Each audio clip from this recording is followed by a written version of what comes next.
Good afternoon and welcome to Making It Work. My name is Allison McCann and I'm the Vice President of Business Development for the Portland Press Herald.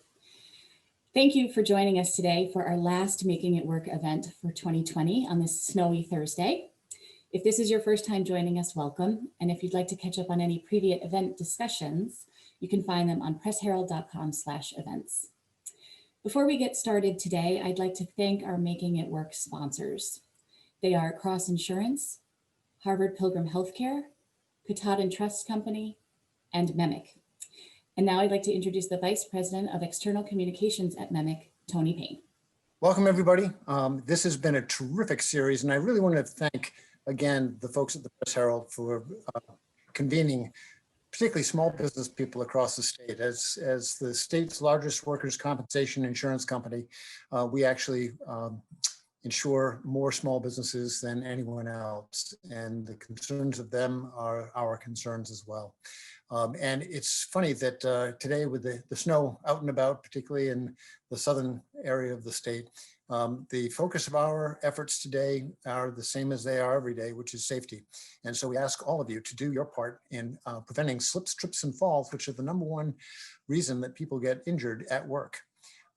And one of the things that we would ask as well is make sure that you're shoveling and you're sanding and you're salting.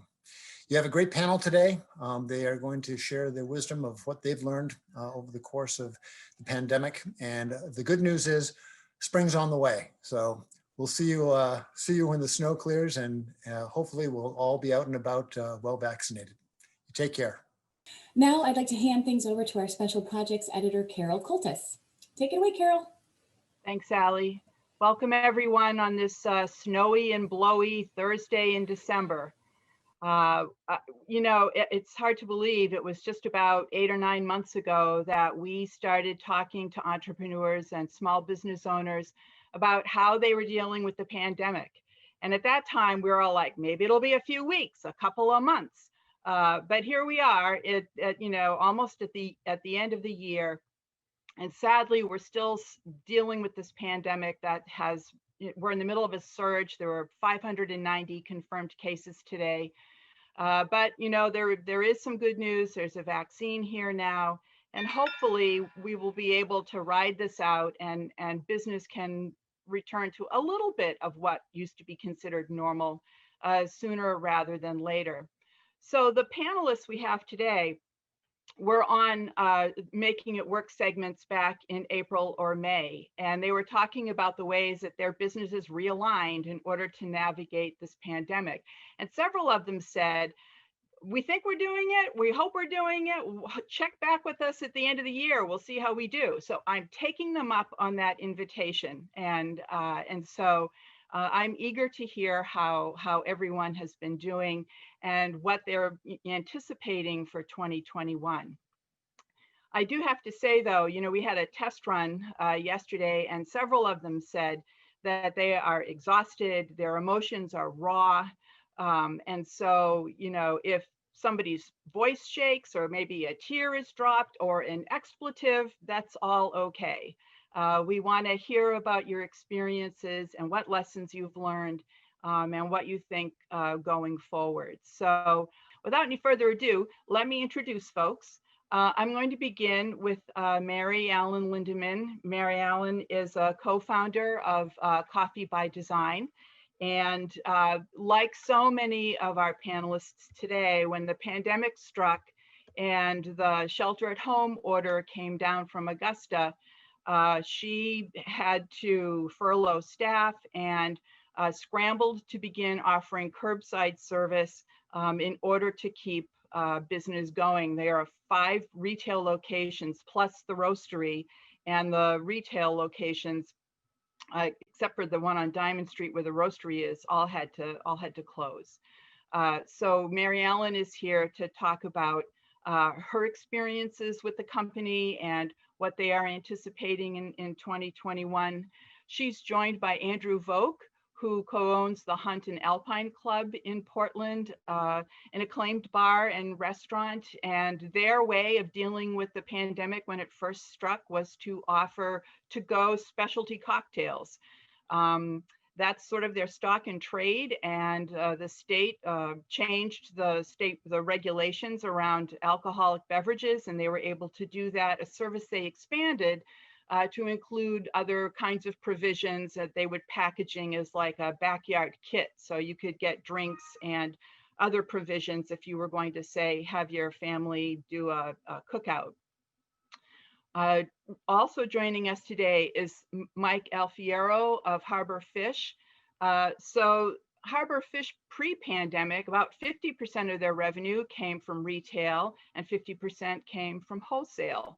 But the wholesale customers were mostly restaurants. And so as restaurants closed, it had a really significant impact on Harbor Fish.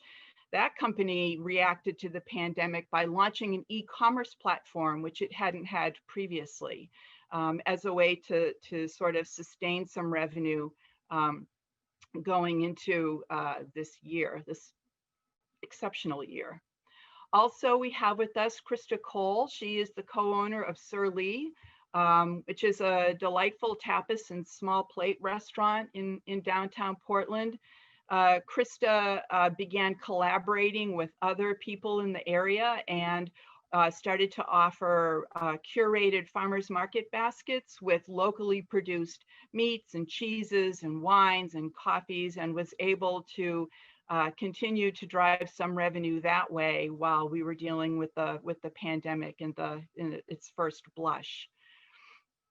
Also with us today is Joanna Pease. She's the owner of Jibe Cycling Studio, and she was just about to open a second studio in Yarmouth when the pandemic hit and closed everything down.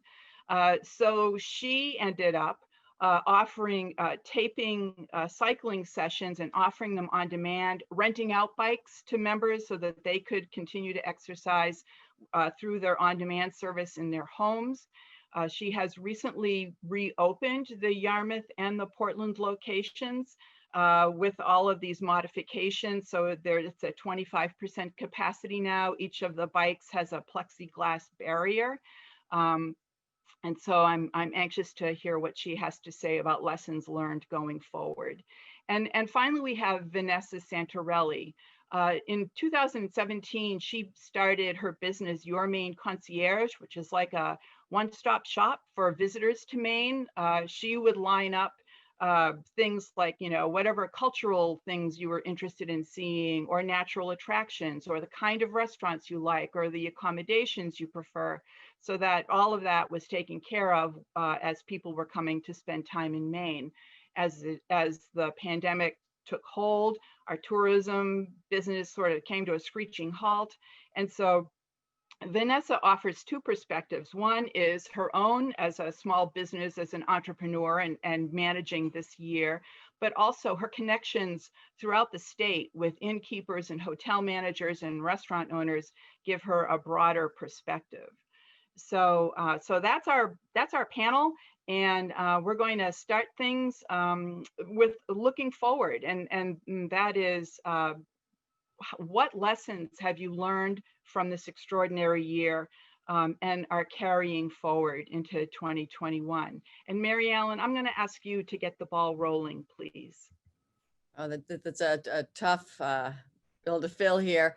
I also, it's not only am I co-owner of Coffee by Design, but I'm chair of two nonprofit boards. This was a bad year to say yes to being a chair of two boards. So I think what I really am looking at is lessons learned is the importance of community, that it can't be just any one of us who's trying to do this on our own if we don't have our community, but also we need to look at what can we not afford to lose.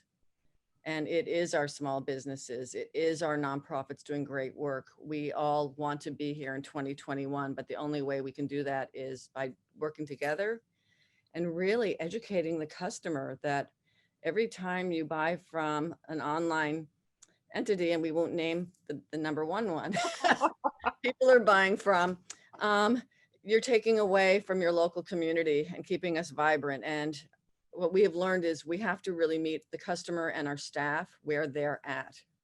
We can't be judging if you have a staff member who doesn't feel safe coming back to work. You can't say that a customer that they won't step foot in your store We have to figure out to the best of our ability, how do we meet people where they are? But we also need to better communicate to people. You know, yes, I had a comment the other day that the service was slow in one of our locations, and I had to explain we have smaller staff because the numbers are not there. Our retail is 43% down. It's better Wow. than we were when we had this conversation last, but 43% down. So we have fewer staff. We went from 65 people to 25 people when this first all hit. When we were able to open our retail in various capacities, we're at 35 now. And that's probably what we're holding on to hard right now.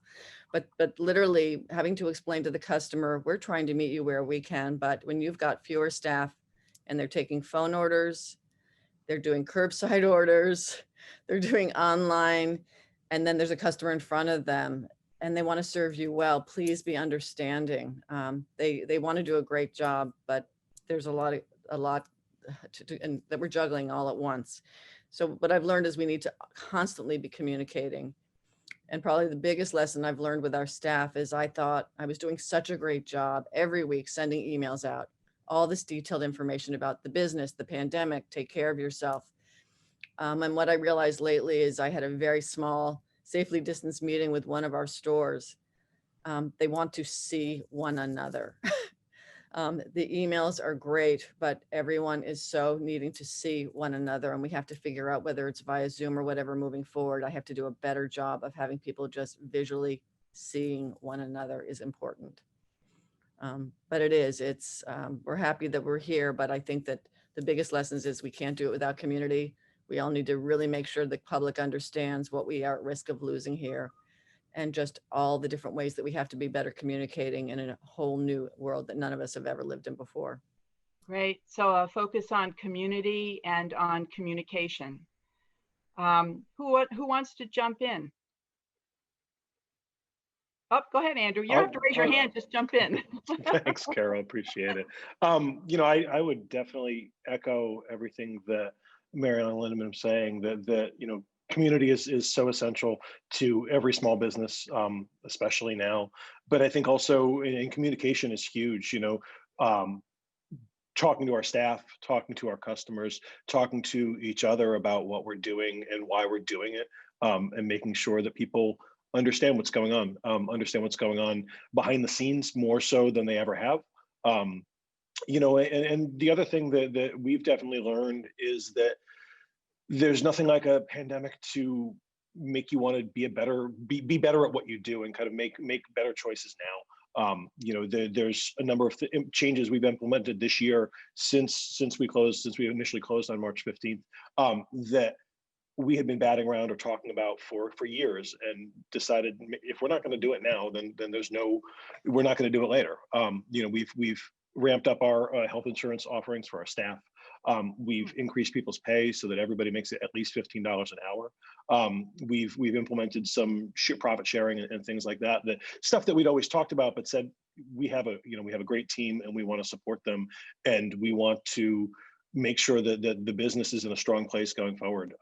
Restaurants in particular, and I can't speak to fish markets or coffee businesses, but restaurants have been in a tough place for a long time. And the business model has to change, and now is the best time to change in kind of a weird screwed up way. Yeah, so actually, I'm a little bit intrigued by that, Andrew. You're seeing less revenue, but you've decided to increase your compensation package for your employees. How are you doing that? How are you financing it? We're by not taking frankly, not taking any money for us personally. We've also added a 5% health and wellness charge to our menu. So everybody, anytime anybody comes in, sits down outside with us or walks into our retail shop and takes drinks with them, there's a 5% fee that's in addition, and that goes directly to the staff to support health insurance premiums. We pay for over 50% of our staff's premiums just through that charge. Wow. Charge alone. Yeah. Wow. And you know, part of it is also rewriting the business structure. That, you know, profit sharing. Everybody knows profit sharing. Everybody on our team knows profit sharing doesn't mean anything this year. There's no profits this year. But being able to say, hey, this is, we recognize what you're doing, and we know that we're gonna, you know, when we're on the other side of this, and when there is profit, you guys are going to be a part of that, and you're going to see that when there's when you know, when things are better. Wow, that's terrific. Mike, tell us about Harbor Fish. What are you guys, I mean, so now you've become wizards at doing fulfilling online orders now, right? Up, you have to unmute. There we go. I don't know if we're wizards, but we're working our way through it. Hearing Mary Ellen and Andrew say what they're saying is, it's nice to hear. We have a very similar philosophy in our business, and we've had very similar struggles. You know, at the beginning, it felt like sheer panic. And I think we've gotten to a point where, working with our staff, we've been able to problem solve efficiently to create what is slowly becoming a new business model for ourselves. Through online, and we're going to start focusing on more ready to eat products. We're going to be announcing later this year, we're going to be working with another well-known Portland business to create all kinds of ready to eat seafood products. And that's going to be the direction. I mean, we certainly are going to be looking forward to seeing our restaurant customers and our wholesale customers come back online, because we really miss all that interaction. It's really been hard to, you know, for financial reasons, but also to see all these restaurants that we love, you know, just struggling so much. It's been hard to watch, quite frankly. And again, I think that's all around the community. I think Portland certainly is a better place when all its small businesses can thrive together and you know, create a good, healthy business climate. I think the success through our retail activities is really, our staff has been amazing. And like Andrew, we 2, maybe 3 years ago, we went to $15 an hour back-a-ways, and we paid for 75% of our health insurance. And I think as time goes forward, we are going to continue to try to do more for our employees. I think the thing I've learned the most is we've always tried to do good things for our employees. I've always seen them as an investment in the business and part of our family. We're a very small, tight-knit group down here. It's more like a family setting, being a family business. And I, in reflection, it's been emotional and it's been difficult, but I am so proud of my staff. I can't wait till this is over. We're going to have the best company party in the city of Portland. I'll tell you, we're really going to do it up. So I've learned immense insight into the capabilities of my employees, to the point where I think once we can get beyond COVID, we're hopefully going to open another store. We're going to do some other things that we've been wanting to do. Like Andrew said, I don't know if it was complacency, but you know, when you do something for so long, and you're up close to it all the time, you start losing a little bit of insight into, you know, I don't think we took it for granted, but I think we were getting a little complacent. And I think this woke us up. And I guess if there's any good coming out of all of COVID, as bad as it's been, it's that we have a whole new perspective on our business and our community. And I'm thankful for that. And one other thing is, and I think Mary Ellen, we were talking about this yesterday, just trying to manage COVID as a business has been the single biggest challenge. We have revised our COVID policy. It's an ongoing thing. And today we just came up with more procedures that we're going to be taking, and we're going to be rolling that out with our employees. But it's been so difficult trying to manage, between testing and, quarantining, and do we pay, do we not pay? How do we manage all this? And it's been a real challenge, but I think we're finally getting to a point where we really like what we're going to be doing. Great, thank you. Krista, how about you? What is Sir Lee doing going forward? Yeah, I think one of the most important lessons that we've learned, echoing what everyone else has said, but I think something that came up yesterday when we were talking about how emotional this has been, I think as a small business owner, knowing that it's okay to say that we're struggling would probably be the first thing that I would say to everyone. One thing that we've really learned through our farmer baskets is that, I would say listen to our customers. I've emailed my customers probably at least 3 or 4 times throughout the whole farmer basket process. Some of the folks that buy every week from us, and just ask them, what do you guys want? Do you like this? What don't you like? What do you want to change? Do you want to do this? And so, as other small business owners are, watching this and taking advice, I would say ask people, what they want. Don't be afraid to do that. And don't stay stagnant either. Even if you're not open, be vibrant, be on social media, and just be present, and support other local businesses and share things, because when this is all over, we're gonna have to kind of dig out of this hole. So staying relevant too. But What's the status of the restaurant right now, Krista? So when we closed for COVID, we switched right over. Within 2 days, we were open for curbside. We did online ordering. And then about a month into it, once we realized that this was our future, the imminent future, that this wasn't going away anytime soon, we started our farmer baskets. So we offer the farmer baskets with local vegetable, cheese, local meats. We do meal kits now. So trying to focus on kind of healthy meal kits for folks to have during the week. So that has really been a lifesaver for us. And then we opened for a small amount of indoor dining, I think back in August or September.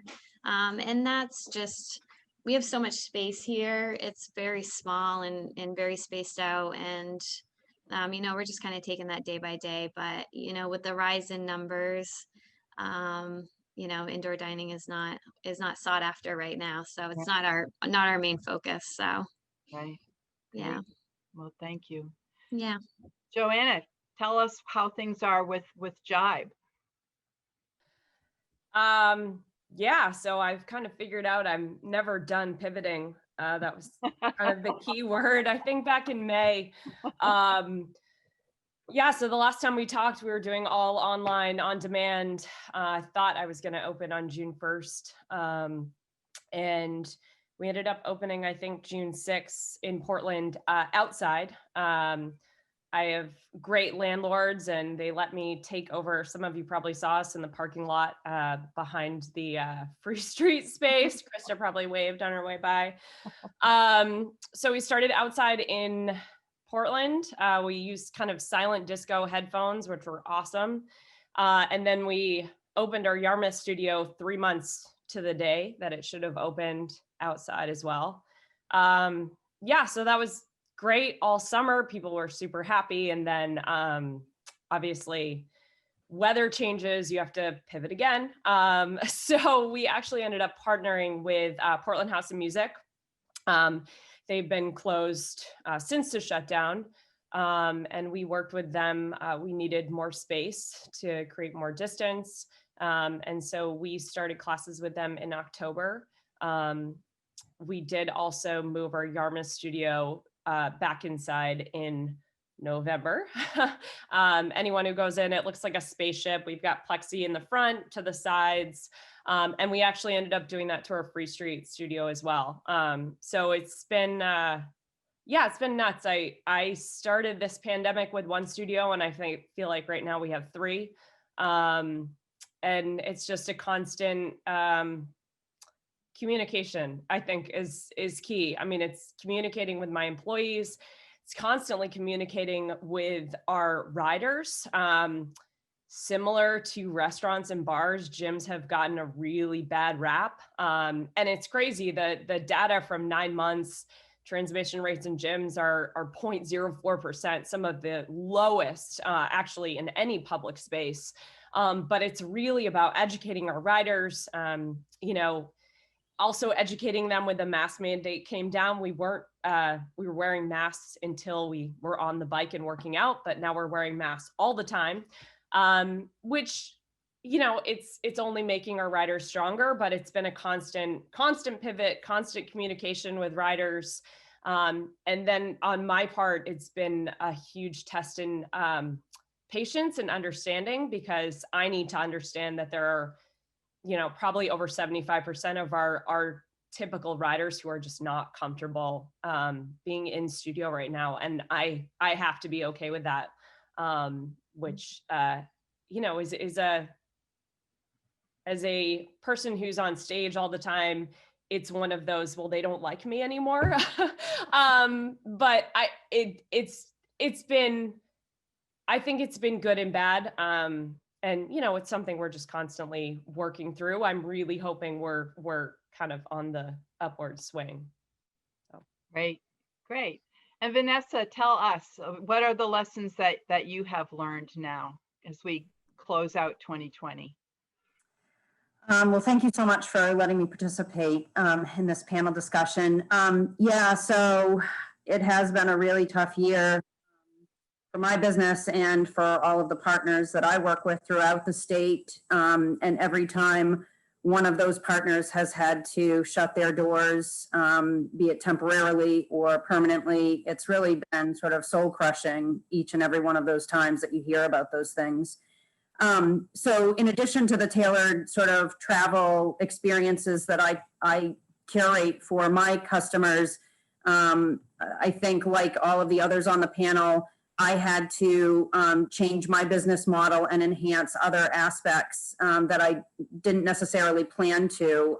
So for example, I was doing, I'm going to be in 2021 partnering with more vacation rental properties. Oh, interesting. The state. So I do provisioning and delivery for, because I partner with farms, cheesemakers, oyster farmers, breweries, pastry bakeries, et cetera. So it's all as hyper local products as I can get from everyone sort of in all of these remote communities to source those types of things so that people, when they arrive at their vacation rental, they can socially distance but still enjoy all of the flavors from, Maine's beautiful farms and waters and forage things and such. The other thing I've been doing is in partnership with a lot of chefs and others around the state. I've been able to set up private chef dinners at these vacation rental homes. Oh, wow. People are COVID tested and, wearing masks and such. But if people don't feel comfortable going into restaurants, they still want to have an experience with Maine's great chefs. And so I've been really fortunate to be able to set those types of dinners up, whether it's the chef at the property or delivered catered meals that are ready to eat or that people can heat up with instructions. I had to cancel just about all of my private chef and hospitality dinners from this past year. I started those just about 2 years ago, and those were opportunities for chefs, restaurant owners, cheesemakers, oyster farmers, innkeepers, essentially anyone tied to Maine's food and hospitality universe from all different walks of life and parts of the state coming together to essentially in a relaxed space network and build new relationships. And those I really missed having. And so I have a full slate of those, hopefully starting back in the late winter of 2021, and looking forward to having those really special moments again and experiences with all of those people from around Maine. And just, in terms of one of the big lessons, I think, debt has been mounting for so many of us, deferring mortgage payments, and in other sorts of ways, credit card debt and other things, just to sort of allow us to keep going. And there have been a lot of really emotional conversations going on with, keepers and others that I partner with. And I think that, there is sometimes a misperception, like in the summer when we had that gorgeous weather and people were able to dine outside and stuff, even though it was open air and, many restaurants had to be at half capacity. I think there was a misperception that, oh, hey, things aren't so bad, everybody's doing great. Well, it's, people are really suffering, and it is going to be, it has been and is going to continue to be a difficult slog, not just, as business starts picking up, but to recover from this catastrophic year, I think is going to take many years.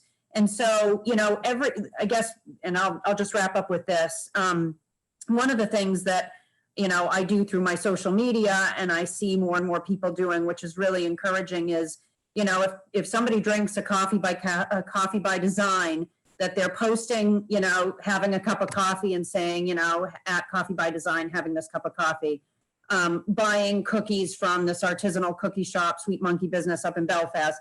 Any little thing that I'm doing in my daily life, having intention about supporting Maine businesses, no matter what they are, and posting about it. And I know that people have seen those posts that say it costs nothing to do this. And I've been absolutely just touched beyond belief. Like when I've posted something and people say, oh, I just went online and bought those products. Or, oh, I'm making plans to go and pick up, takeout from that restaurant because that dish looked so good. So I think those little things really do add up and make a huge difference. And I hope that, more and more of us will continue to do that throughout the winter and into 2021. So that's one of my big takeaways.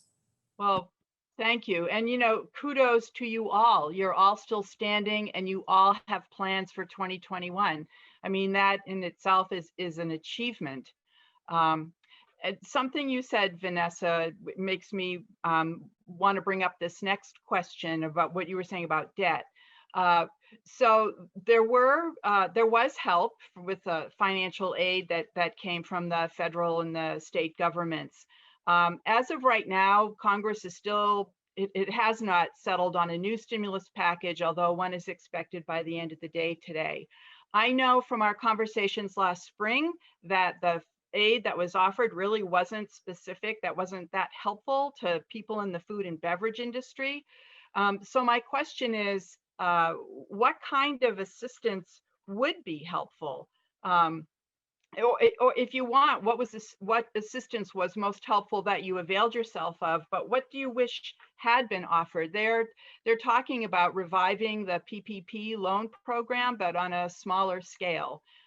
So I'm just, whoever wants to go ahead or Andrew, actually, let me pitch that to Andrew, because I was ready to answer your question. You were trying to get the, what was it? The International Restaurant Coalition, right? Independent run, IRC, right. Independent Restaurant Coalition is it's a national group that organized by independent restaurant owners, as well as suppliers and purveyors. The restaurant industry in particular, affects so many other businesses, and has been along with gyms, of course, have been some of the hardest hit. When your business relies on social gathering, and we're in an age of social distancing, it just doesn't work. And to echo what Vanessa was saying, this is hard, and there are a lot of places that will not make it and have not made it, and it's incredibly frustrating and sad to see that. The IRC has been pushing and actually has nearly 50 senators signed on to something called the Restaurants Act. And what that is it's instead of the PPP, which is a loan program, it's giving direct grants to independent restaurants, and to small businesses. If you can do one thing today, you can call our two senators. One of them has co-sponsored this act, one of them has not, but call both of them and tell them that they should sponsor the Restaurants Act today. As Carol said, there's discussions around this right now. that are happening in DC, and both of our senators should hear from everybody in Maine supporting the restaurants. Like, it gives direct payments to restaurants to not only pay for rent and payroll, which is what the PPP allows for, but to pay for provisions, to pay Mike at Harbor Fish, to pay the folks at Coffee by Design, to pay the people that we buy from and that we sell their products, to pay them as well. And the one of the fun facts about restaurants is that what 90 cents, between 90 and 95 cents that come in the door at restaurants goes right back out into the community. It goes to payroll, it goes to our landlords, and it goes to our purveyors, to the cheesemakers, to the brewers, to the fishmongers, to everybody out there that's helping us out. So direct grants as opposed to loans. Small businesses cannot afford to take on more debt at this point. We're not airlines, we're not hotel chains, we're not big companies. We're husbands and wives and partners, and this is debt just isn't going to work. Does that answer your question, Carol? Yeah, it does. Anyone have another idea in terms of what kind of assistance would be most helpful? Going back to PPP, because if they would decide that it's not taxable income now too, we're waiting by the end of the year, because we were hoping, we delayed applying for forgiveness because we were waiting for the decision to be made. Is it taxable income? And they still haven't made that call. So I have had to set aside 33% of the PPP money in case year end, I'm going to have to pay it back. And I'm also not totally sure I'll be fully forgiven, and I don't need more debt. As Andrew said, I really have plenty of debt. Thank you very much. And I think the operative word too is independently owned businesses. The focus needs to be, as we look at where some of the money did go, it was large companies, and some of them were kind enough to give the money back. But I think that independent businesses are what we're at risk of losing. And you talked about statistics of money that goes back into our local community with restaurants, locally owned business. If you look at the numbers, as for every dollar spent, how much stays in your local economy. We have to really better educate our customers. We had a vibrant downtown, and we had a vibrant downtown because, in the recession in 1994, when we opened 40% vacancy rate, it was local independent businesses that brought our downtown back and that kept the money in our economy. We're at risk of losing that also. So what I would ask for, I agree, is grants, not loans, and also look at the current PPP money we all do have. Please let it not be taxable income, because that's another hit, and let us be fully forgiven. If we show that we've been running our businesses and doing the best we can to do it well, none of us are out there going on vacations. But these are, as you said, these are our local people who are invested in our community. Help us stay here and stay invested. Great, thank you. Mary, anyone want to add to what Mary Ellen and Andrew had to say? Yeah, I would like to. We used our PPP, and if we didn't get that, we would be in a really tough. I mean, we're in a tough spot, but we'd be in a really tough spot. And like what Mary Ellen's saying, we're waiting to find out if this is going to be considered income or not, which is really going to hurt. But we, in a lot of ways, we didn't have a choice. We couldn't lay people off. We had to keep the wheels turning. And I talked to other retailers that were in a very similar position, that the PPP was a savior. And I agree, anything going forward, if it could be a grant, would be the best thing. And I don't know if that's going to happen, but it certainly would be helpful. Well, and this is Vanessa, and I'll just chime in really quickly. I mean, I've just been struck by so many people who don't own a small business, or maybe have a business that has benefited from some of these grant and loan opportunities. My businesses like mine that directly support restaurants, inns, and hospitality-based businesses, because I'm, just by way of example, a service provider and don't have a sales tax ID. So I don't sell products, I don't sell meals. I haven't been able to benefit, or even, I'm not even eligible to apply for some of these types of things yet. I've poured tens of thousands, if not hundreds of thousands of dollars since I started my business directly into Maine tourism, restaurant, and hospitality businesses happily. But it's a necessity for me to do that because, you know, that's how I get my customers and that's how they trust that my services you know, are good. But I just would say that there are other businesses like mine. I'm just thinking of like, and I don't know if they would fall into this category, but businesses like Maine Food for Thought Tours, and you know, there are other businesses that on the periphery support directly restaurants and inns and wine shops and all of these sorts of things, but aren't able and aren't eligible for these types of grants and loans. And it would be very nice if we were considered. Good. So expanded eligibility requirements, that would be helpful. Good. Krista, Joanna, do you guys want to make offer an opinion on this? Yeah, I just want to say quickly, clearly all of us are incredibly hard workers. You do not start a small business unless you want to work your tail off.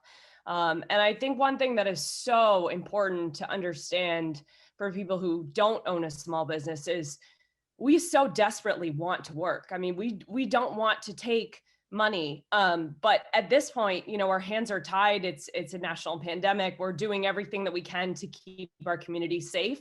And I think that is just something that I've heard recently that people just don't understand, that it's not an issue of us wanting something that we didn't earn. It's really that we will not be able to survive unless the general public and Congress and Senate understands that, you know, we've been shut down, not of our own choice. Can I add one other quick thing? I'm doing a small project with the Maine Department of Labor right now, and they've been trying to advocate for additional dollars to be put into things like the UI Trust Fund. So I know a lot of people, like, you know, recognize the Department of Labor as helping to get unemployment insurance benefits and things of that nature out to workers who have lost their jobs through no fault of their own. But I think that they're also trying to advocate for money to go into things like that would directly impact businesses by way of not massive increases in UI taxes and some of those other things that I think are other factors that, you know, just sort of pile up and have adverse impacts. But I think that those are some of the other types of things that are going on that I think it's important that there's awareness around. Good, thank you. And I think Krista, also- Sorry, I was going to say just an awareness of the performing arts also, that they need to include in the mix too. Yep. Yeah, I think the panelists all nailed it. You know, we need money to pay our bills, and not loans, not more debt. So, and not all the restrictions surrounding some of the qualifications for the grant. So Good, great. Well, thank you. So Mike, you mentioned that you thought the most challenging thing was dealing with managing COVID within your workforce, like who has to quarantine, who needs to be tested, is the company paying for that? How do you manage the scheduling? If others could just sort of jump in with what they found to be the most challenging thing that they confronted this year and how they dealt with it, I think that would be helpful for our audience. So I'll pick. Nobody's saying anything. So Mary Ellen, let me ask you, what was the most challenging thing, and how did you deal with it? There are so many layers of challenge, but I think that we've had to become experts on everything to do with COVID. Everything from how do we make sure people are safe, the paperwork, the volume of paperwork, when we literally, again, I could not be more fortunate to have a brilliant group of staff members here, but we had to lay off our office people, our IT person, you know, some really key people here. And so we all wear many hats, but really staying on top of, you know, we have to, the minute we even think someone's come in contact, we're having to pull people out. And we've been very fortunate. No one has gotten COVID here, but it's because we've been really strict about what the rules are. But the minute we hear someone is unwell, we're not going to risk it. Right. So what Mike said is true. We have to then, you know, we have an amazing controller who also does HR here. And so we have our checkoff list now Immediately she has to be on the phone. What shifts did that person work? Who else did they work with?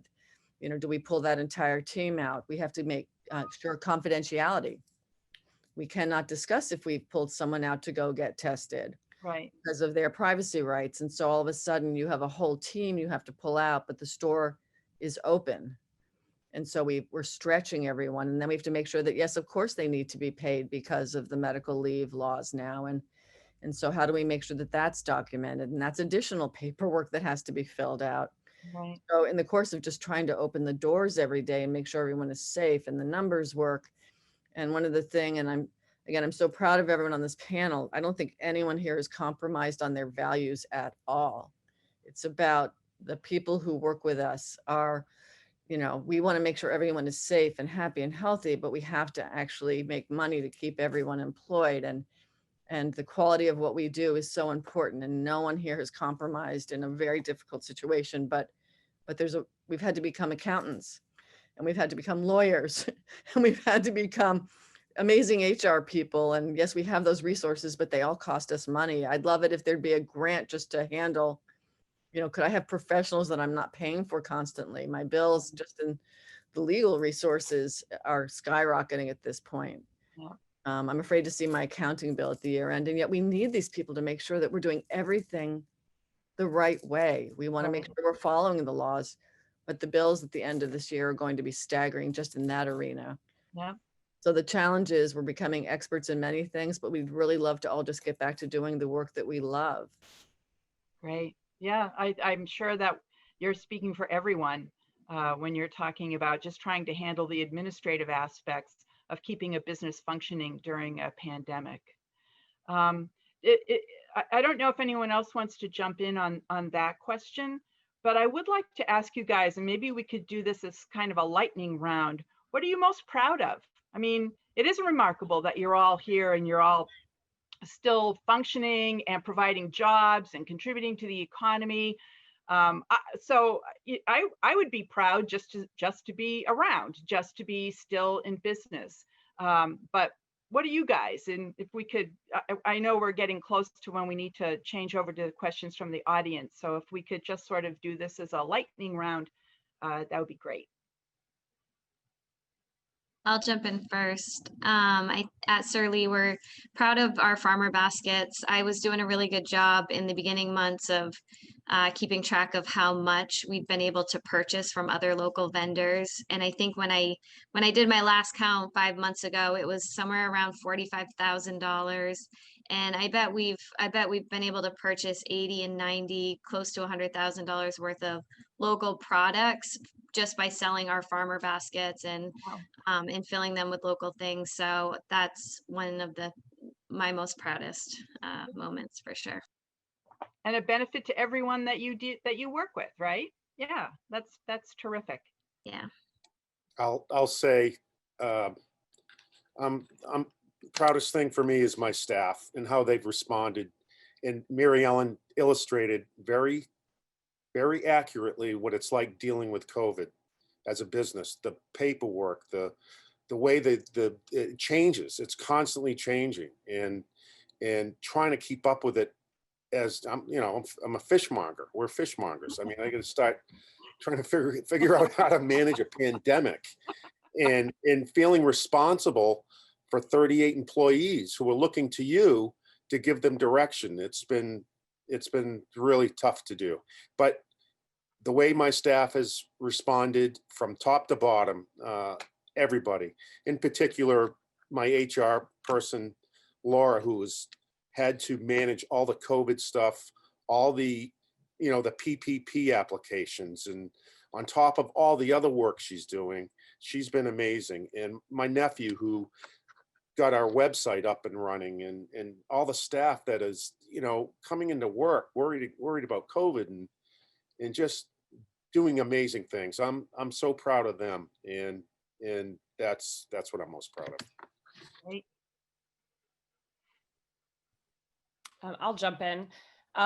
So back in October, we had a charity event, something I've wanted to do for actually since we opened, a spin-a-thon, 12 hours long. And it was one of those, I thought we needed to do it for the community to come together. And also I was hell-bent on not letting this pandemic stop our studio from doing great things. So in October, we did a 12-hour spin-a-thon. We raised $25,000 for the Maine Cancer Foundation. And I think that brought our community together, and it was so needed to be part of something that wasn't just about COVID. Wow, that's great. That's terrific. I think that, we're a B Corp certified business and we don't have to get recertified for 2 more years. And I decided to start the process now. And how can we do a better job to make sure that through the pandemic, we do not change our core values as a business. And so what I'm proud of with our team is every single community commitment we made, which was both financial and in kind, we fulfilled every single one. I was handing checks out this week, even though money is tight, we fulfilled every single commitment.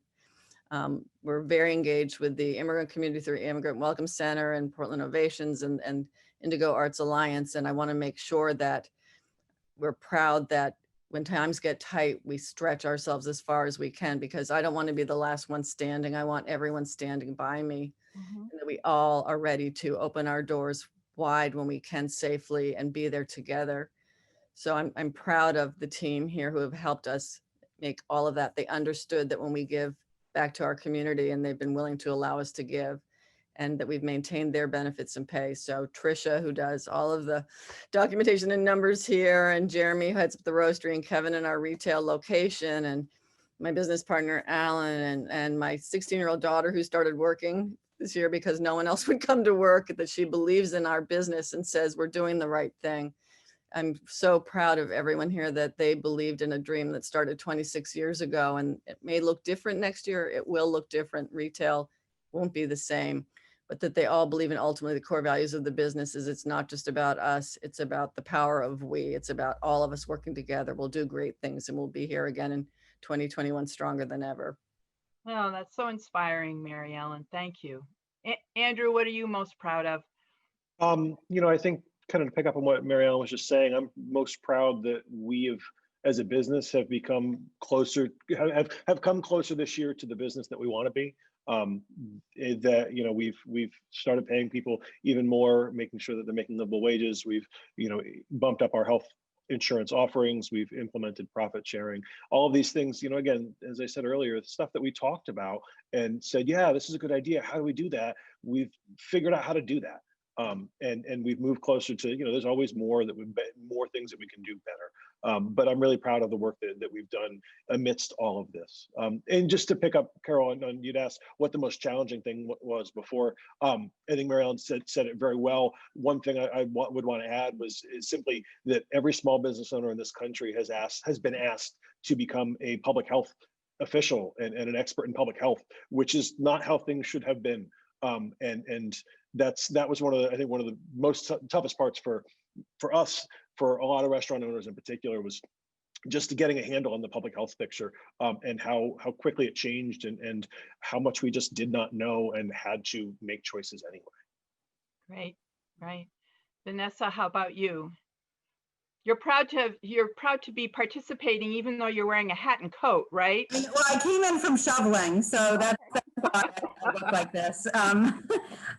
So I just, I know how cheesy this is going to sound, but I really do feel proud to be a Mainer. I mean, I hear from folks that I work with in other parts of the country, and I just really think I've never seen so many. I think Mainers always sort of have it in them to collaborate and partner and be there for each other. But I think more so than ever before, I think we're all seeing that sort of in triple. And just personally, for my business, when I started this like 4 years ago, when I went to the SBA and CEI and was like asking for a small business loan, and nobody had an idea about what this sort of concept was for this business. And people were saying left, right, and center, I don't get it. I don't know how this is going to work. I don't understand what you're trying to do. Now I feel like people are starting to see that, and I'm starting to feel that. And I'm just really grateful for the fact that I have so many business owners that I get to work with every day that inspire me, and it makes me want to send more business their way for the people that I work with. So Yeah, that's great. That's great. So we're running a little bit long, but I do see we have a question in the queue. So how about if we take that question, and maybe we'll have time for a second one too. Strawberry, can you let us know what that question is? Yeah. Have you noticed additional challenges with teammates' mental health? That's a good question. Yes, absolutely. Yes. Yeah, I see everyone nodding. It's been a constant conversation with our staff, with our team, not just, the COVID precautions, not just what we're doing on a day-to-day basis, but checking in and making sure every single person is doing okay. At least okay, if not better than okay. And everyone at some point has had a moment of just like absolute hitting a wall, and we've doubled our efforts to make sure that every person on our team has taken time off and taken a break, even if it's just to sit at home for a week and chill out, and making sure they're getting paid and all of that. But mental health has been a constant conversation, and I think we were talking yesterday when we were doing the pre stuff here. I think all of us have been talking about that with our teams. Probably the most common thing I keep sending out to remind our staff is one of the most valuable things we have is an employee assistance plan. And we've gotten it through a back road. We actually, it's very expensive to get an EAP, and we discovered if we get a Unum insurance policy plan on every employee, which is very inexpensive, there's an EAP attached to it. So when people join us, they get life insurance through us at a very reasonable rate that we pay for, but they get unlimited phone counseling that's anonymous. Oh, great. Wow. And so it's been valuable to us to keep reminding them, we have a great health plan. We've kept all our benefits, which were always outstanding, intact, but it's really hard to get into a counselor right now because of the pandemic. And so making sure that there are no barriers to getting help. We're here, and I keep reminding them there's a whole team of people here who are willing to listen, but also making sure that there are no barriers to getting the help that you might need. And it also has meant having to tell some staff, there's no shame in quitting right now. If you really are having such a hard time coming to work, we will do everything we can on our end to make sure you're safe. But at the end of the day, I can't judge if you're just never going to feel safe in this environment. And so destigmatizing, it's okay to say, I've had enough. And so we've had several people lately who have taken that option, that they would rather either be on unemployment if that's the option, or that they need to actually find something else where they're not anywhere remotely around the public is really important. I've seen the biggest stress. It's been mostly the management apparatus. We've got 6-7 managers here, and they've done such a great job working with staff, but I've seen the toll that it's taken on them, and we've had a constant series of meetings and discussion points, and through the summer months, it was really difficult because we were curbside all the way through into September, which has its own stress level. Doing 100% curbside, it's especially in the fish business because you're wrapping products in plastic bag, and it's just, there's a lot of moves. So we were getting inundated, and I could just see the burnout. So we pulled aside, had meetings, and people had all of this vacation time that they weren't using, and we just said, that's it, you guys got to take some time off. And we were able to manage that into our business, and we are very adamant about making sure people take their time. So that was really helpful to get them out of here. Great. Good. Anyone else want to weigh in on that, or mental health? No? Okay. Well, this has been a really terrific discussion. Normally if we were doing this in our public space at the Portland Public Library, this is the point where I thank the panelists and there's thunderous applause. So I am thanking all of you, but beyond the silent applause you can't hear from the 175 people who signed up today, I'm sure every one of them is sending good wishes to all of you. Your stories, I think, are a real inspiration. And I'm sure that we all want prosperity and health, good health, for you and your employees and your companies going into 2021. So thank you very much. Your candor today was terrific. I took tons of notes there. I think there's some really good things that we can be following up on from the newsroom perspective. And to the audience and to our sponsors, thanks for being here today, and thank you for being with us throughout the year. This was our pivot. We went from our in-person business to business breakfast forums to making it work, and I'm really delighted that I think we've been pretty successful. So we will be back in January. And I hope that I can see you all. And for you 6, how about if we plan on touching base again next summer? And hopefully what we're hoping for comes true, and you are all in vigorous and prosperous businesses, and everyone's healthy, and this will all be in our rearview mirror. So again, thank you very much. Take care, everyone. Thank you. Thank you so much.